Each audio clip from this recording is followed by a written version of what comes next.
$30,000 is a lot of money. Is it too much to spend on a motorcycle? Maybe. But what if that bike can do this?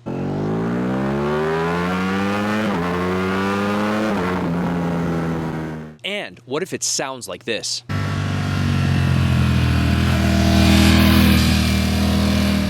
That's my dilemma with the Ducati Streetfighter V4S, and I want your help figuring it out.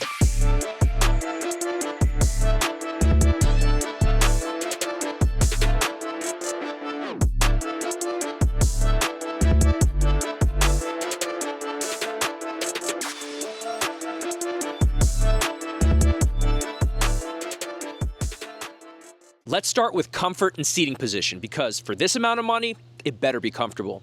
I'm about 6 feet tall in my motorcycle boots. The seat height of the V4S is 33.3 inches. So if I'm sitting close to the tank at a stop, I can comfortably flat foot this motorcycle on both sides. This seat is actually quite good for a sport bike, and I give it about a 6.5 out of 10 on my butt score scale. 1 being rock hard like a plank, 10 being the softest, most cushy seat that you've ever sat on. But what about when you're actually riding it? Now this is basically a Panigale without any fairings, so the handlebars are taller and wider than the clip-ons you would normally get with a Super Sport.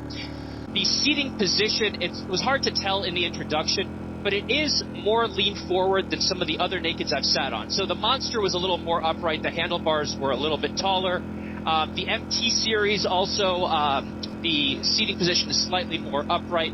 The bend in the knees isn't too bad, it's a little bit sporty, and I like this when I'm riding, but I'm not a young man anymore, so it gets to be a problem after you've been spending a lot of time in the saddle. So over 30 minutes, about an hour, I start feeling a little bit of discomfort on my back. Now, what are the key specs and features you should know about? You're getting the 1103cc Desmo Sedici Stradale engine, putting out 205 horsepower at 12,650 RPM and 88.3 pound-feet of torque at 11,500 RPM. That's more than a lot of cars. Fully adjustable Öhlins electronic suspension in the front and back with an electronic steering damper. If you're on the fence between the base V4 and the V4S, like I said, the electronic suspension could be the difference maker. If you ride fast, it's important to stop fast. That's why you get 2 330mm discs in the front with Brembo 4-piston calipers. And all of this comes in a machine weighing about 450 pounds, fully fueled. You're also getting a ton of electronics at this price point. The safety profile of this motorcycle with its electronics is one of the best in the market and one of the best in this class. So, standard on the V4S, you're obviously going to get anti-lock brakes, but on top of that, you're getting quartering ABS. So if you're in a corner and push the brakes unexpectedly, the computer will help mitigate a potential crash. You have engine braking control that helps in corners. That's kind of more for track use, really. You also have electronic slide control. You have the Ducati wheelie control as well that keeps that front end very planted. For most bikes, I don't care too much about ride modes, but for a machine with this much power and this much performance, it matters. I am in wet mode right now, and this throttle is toned down quite a bit, and the engine's really just not as smooth. So in 4th gear, I'm riding right under 6,000 RPM. It is comfortable ride. It's not jerky. I'm not feeling any sort of lugging or anything like that. So in that regard, it's quite good. But I haven't ridden it in wet mode at all because I have not been in the rain and I don't need a diminished throttle response. So let's just get this out of the way, push that into road, which again, you'll see the traction settings are a little bit different here. Up that, close the throttle, and just like that, we're switching to rose mode, and you can really hear it a little bit more grunt to that engine, a little more power, and the throttle is twitchier. So I've been keeping it in road mode predominantly. It's quite enough to be in road mode. The biggest difference between road and sport is a twitchier throttle and sharper response, and the RPMs are kind of shifted up, so you're kind of forced to be in the sweet spot, the power band, but again, I will show you that. Obviously, this bike can do a whole lot on the track, no question about it. But are you getting your money's worth for casual street riding? Well, to start, it doesn't come with heated grips, a fuel gauge, cruise control, or really any significant luggage options. It's also a naked bike, so expect a lot of wind on the highway. Not great for touring. What about urban riding and heavy traffic? Temperature. That is one thing that you may not want this bike for. When it's 75 degrees outside, this motorcycle can cool itself. It's got that big radiator in the front. It's got liquid cooling. The airflow over the radiator does help with the cooling. But when you're going, 40, 50 miles an hour, you can see that I'm at 3 bars on the heat gauge. And it won't even tell you a temperature because I'd probably be afraid to see it. It's probably something absolutely absurd.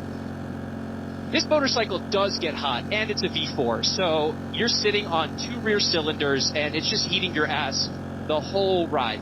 And if you're riding in 90-degree Fahrenheit weather in the summer and you're not going 80, 90 miles an hour, you are going to cook yourself a little bit. If you're in city traffic, stop and go, trying to commute on this bike, I would not recommend this at all for those purposes. Okay, I'm not selling it too well, am I? But here's where the bike really shines and the reason I bought it. Take a look and listen to Sport Mode.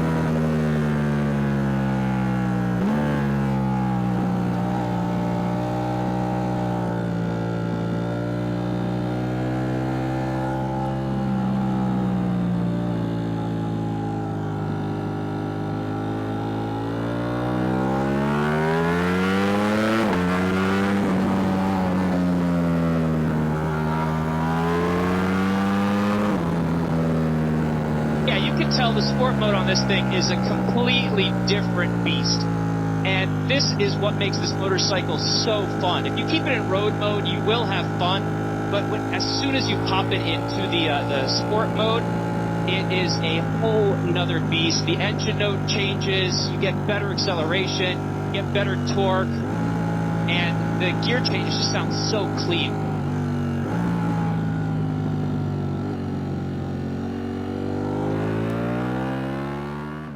Now, do the pros outweigh the cons? Here's what I thought. So let's sum it up real quick.